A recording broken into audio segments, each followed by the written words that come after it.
Assalamualaikum warahmatullahi wabarakatuh. Bagaimana kabarnya anak-anak? Semoga kita semua senantiasa diberi kesehatan oleh Allah Subhanahu wa Ta'ala.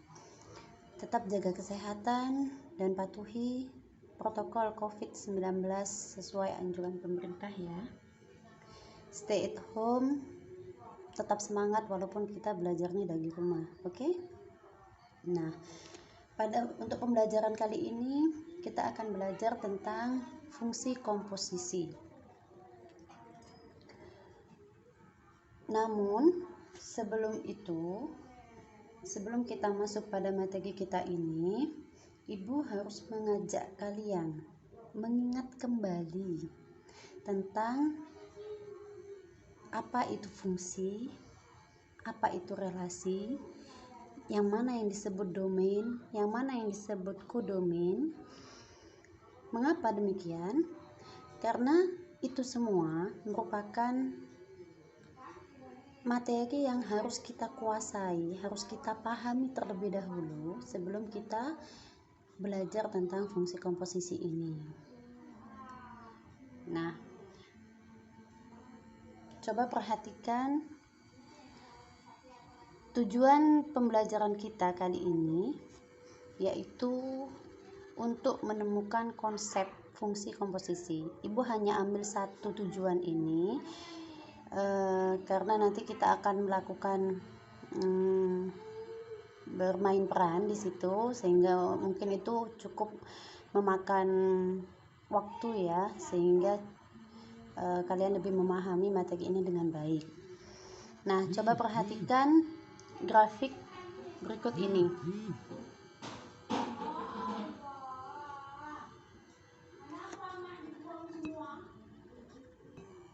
Coba perhatikan grafik yang A. Bisakah kalian menentukan apa saja sih domainnya? Bisa ya? Apa saja domainnya? 2, 3, 4, 6, dan 7. Oke, benar. Kemudian kodomainnya yang mana? Oke, sama ya. 2, 4, 6, dan 7 titiknya ya. Kemudian, apakah menurut kalian grafik yang A ini merupakan suatu fungsi?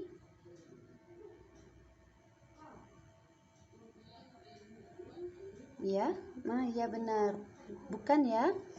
Bukan. Mengapa bukan? Oke, karena domainnya memilih lebih dari satu kali, atau domainnya berpoligami ya. Yang mana itu? Yaitu pada saat titik x-nya, yaitu pada saat titik x-nya adalah 3. 3 bisa dia memilih 2, memilih juga 4. Jadi memilih lebih dari satu kali. Sehingga grafik A bukan merupakan suatu fungsi. Oke. Kalau begitu, yang grafik A disebut apa? Ya benar, disebut relasi. Oke. Kemudian bagaimana dengan grafik yang B? Dengan diagram panah yang B? Perhatikan diagram panah yang B. Apakah itu merupakan fungsi? Iya. Kenapa itu merupakan fungsi? Karena semua himpunan anggota asalnya memilih tepat satu kali di anggota D. Bagaimana dengan anggota D yang dipilih 2 kali? Contohnya B. B dipilih oleh 1 dan dipilih oleh 3. Tidak masalah ya. Tidak masalah walaupun anggota kodomainnya dipilih 2 kali. Yang penting daerah asalnya tidak boleh poligami. Oke, Ibu anggap kalian sudah paham ya tentang materi ini ya, sehingga kita bisa lanjut pada materi fungsi komposisi. Kita bisa masuk pada fungsi komposisi. Nah, kita tahu anak-anak bahwa di dunia, di zaman kita sekarang ini, zaman yang serba online. Benar kan? Nah, apakah kalian pernah berbelanja online? Tentu pernah ya, insya Allah pernah semua ya. Karena selain itu memudahkan kita dalam membeli sesuatu, pilihannya juga banyak. Ya, benar ya? Oke. Nah, biasanya barang apa sih yang biasanya kalian beli? Biasanya kalian membelinya itu di sebuah toko atau langsung pada agennya? Toko ya. Oke. Apakah kalian tahu istilah reseller? Apa sih reseller itu? Tahu ya, reseller itu seorang yang pedagang ya, yang mengambil barangnya dari seorang agen. Oke. Apakah kalian tahu istilah dropshipper? Pernah bertransaksi melalui proses dropshipper? Apa itu dropshipper? Dropshipper itu proses pengiriman barang dari agen kepada kalian sebagai pembeli, namun dia tulis pengirimannya dari si reseller tadi. Jadi kalian itu pesannya pada reseller tadi. Hanya saja dan reseller pesannya ke agen. Barangnya dikirim dari agen pada kalian langsung atas nama reseller tadi. Seperti itu. Paham ya? Paham. Oke, baik. Kita lanjut ya. Perhatikan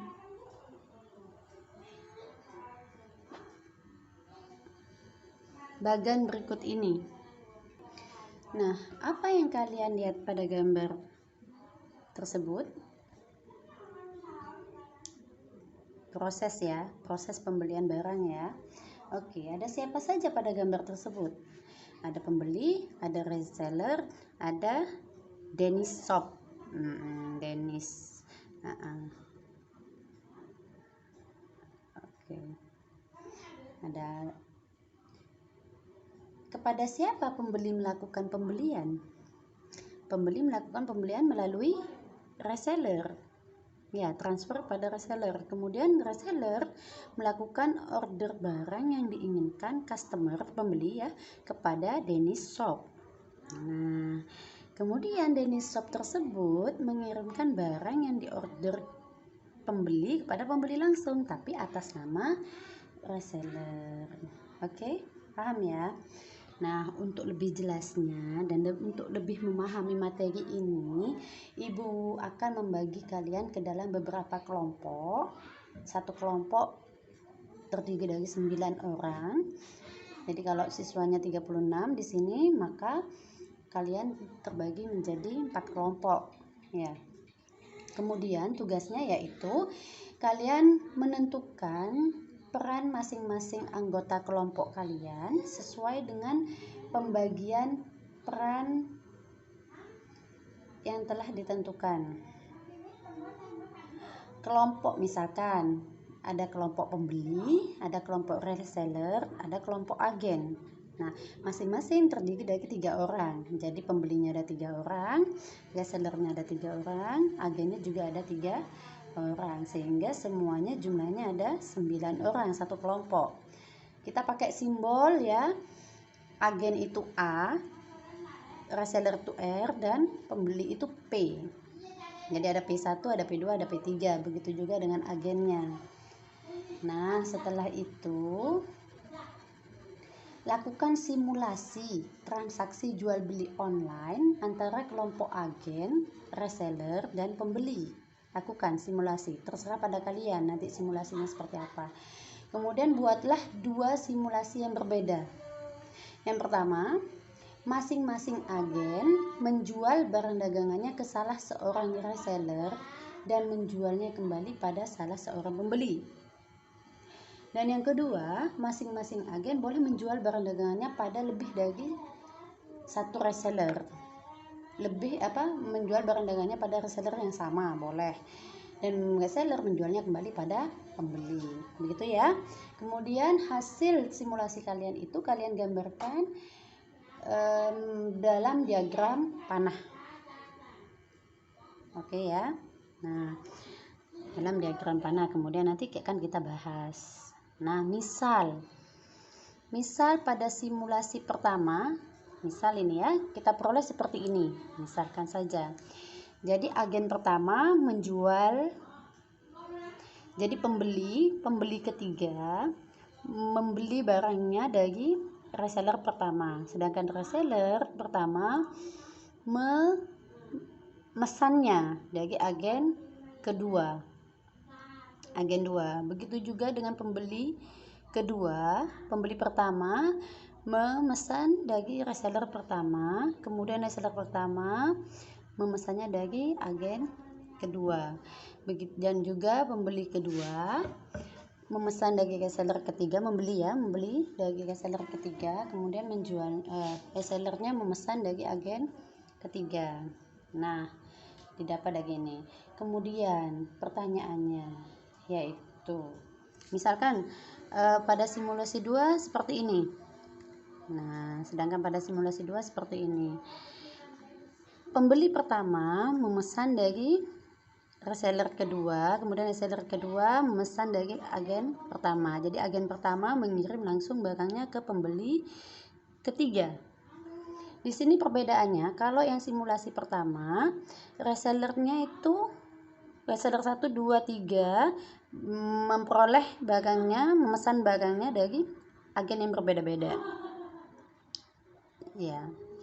Sedangkan pada simulasi kedua, ada reseller pertama yang tidak mendapat orderan dari pembeli. Ya, jadi pembelinya mengorder dari reseller kedua. Jadi pembeli 1 dan pembeli 3 dia membeli dari reseller yang sama, reseller kedua. Reseller kedua membeli dari agen pertama, bisa juga memesan dari agen ke 1. Seperti itu. Nah, pertanyaannya adalah, apakah proses penjualan barang dari agen ke reseller dan dari reseller ke pembeli, dan untuk simulasi yang pertama ya, merupakan suatu fungsi? Jika kita lihat, agen pertama ke reseller kedua, kemudian reseller kedua menjualnya lagi ke pembeli ketiga. Berarti A1 ke P3. Oke ya. Sedangkan A2 nanti ke P1. A3 ke P2. Apakah itu merupakan fungsi? Ya, ini fungsi. Mengapa ini fungsi? Karena masing-masing anggota domain, anggotanya agen, memilih tepat satu atau mengirimkan barangnya tepat satu pada anggotanya P, anggotanya pembeli. Seperti itu ya. Nah, apakah proses penjualan barang dari agen ke reseller? Apakah proses sampainya atau terjualnya barang dari agen ke pembeli merupakan fungsi? Ya, jelas tadi sudah disampaikan ya. Dan agen yang pertama, fungsi F itu menghubungkan himpunan A ke R. Itu juga merupakan fungsi ya. Begitu pula dengan simulasi 2. Simulasi 2, agen ke reseller itu merupakan fungsi. Sedangkan reseller ke pembeli juga merupakan fungsi. Jelas ya? Karena masing-masing anggota domainnya memilih tepat satu. Nah, jika proses penjualan barang dari agen ke reseller dinyatakan dengan fungsi F dan proses penjualan barang dari reseller ke pembeli dinyatakan dengan fungsi G, maka proses sampainya barang dari agen ke pembeli dapat dinyatakan sebagai fungsi komposisi yang dinyatakan dengan G bundaran F. Artinya apa?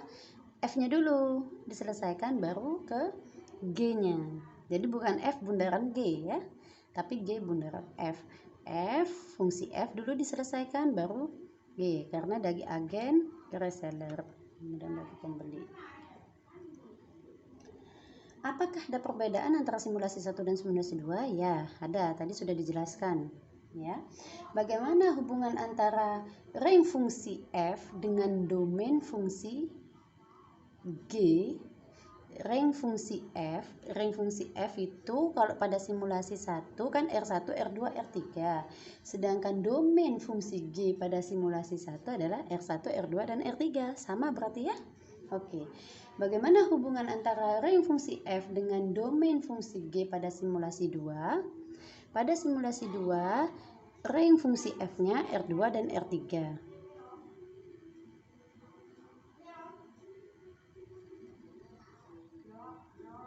Sama ya, sedangkan domain fungsi G-nya adalah R1, R2 dan R3. Ada perbedaan di situ, tapi beririsan. Oke. Beririsan walaupun tidak semuanya, tidak sama. Bagaimana hubungan antara daerah asal fungsi f, daerah asal fungsi f itu adalah A1, A2, A3 dengan daerah asal fungsi komposisinya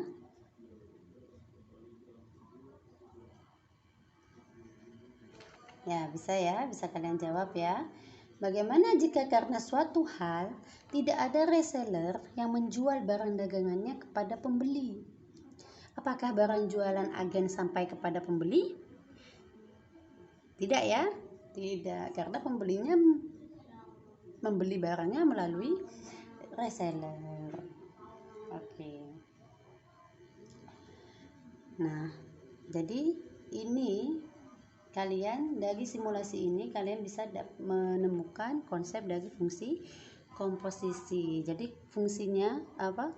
Fungsi komposisinya berkelanjutan ya. Biasanya kalian mendapatkan hanya dua himpunan, satu fungsi. Di sini ada dua fungsi, yaitu fungsi f dan fungsi g. Seperti itu.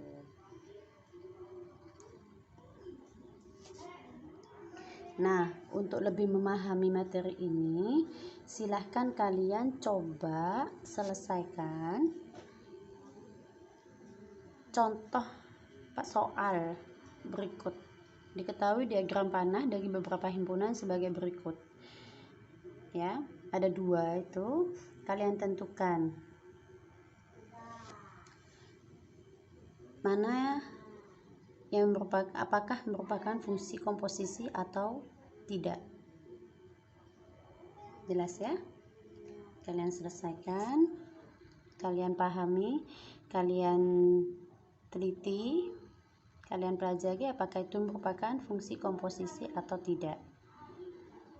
Jelas ya? Oke. Terima kasih. Assalamualaikum warahmatullahi wabarakatuh.